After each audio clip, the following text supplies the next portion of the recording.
Woman was deceased, but 27 minutes later, she wakes up and writes a message that will send shivers down your spine. Brian and Tina had been married for several years. They were living a peaceful life until Tina experienced something that would traumatize them. One day while Tina was out jogging, she collapsed. She had just suffered a violent blow to the head and wasn't moving. Brian immediately called the firefighters. Tina's heart had stopped beating. Her husband began performing CPR while waiting for help. When the firefighters arrived, they took over. They continued CPR until they reached the hospital. Brian followed them in his car.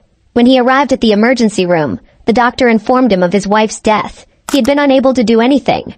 But after being lifeless for 27 minutes, Tina miraculously woke up. Brian immediately went to see his wife in her room. Tina asked him for a piece of paper.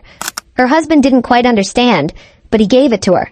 And what Tina wrote on it sent shivers down his spine. Brian arrived at the emergency room. Unfortunately, the doctor informed him of his wife's passing. After being lifeless for 27 minutes, Tina miraculously woke up. Brian immediately went to see his wife in her room. Tina asked him for a piece of paper. Her husband didn't quite understand, but he gave it to her. And what Tina wrote on it was chilling. The words, "It's real," were written. Brian didn't understand, so he asked Tina to explain what she meant, but she simply nodded. A few minutes later, she had regained some of her senses. She began to explain what she had seen. There was a white light, and then a figure she believed to be Jesus. Tina was technically deceased for 27 minutes, but she remembered everything she had seen during that time. These days, Tina reports having strange dreams about still being in a coma in the hospital. In these dreams, she says she sees angels around her when she is unconscious. So if you want to see an interview with her talking about these mysterious dreams, press the plus button and comment dreams to see Tina's interview.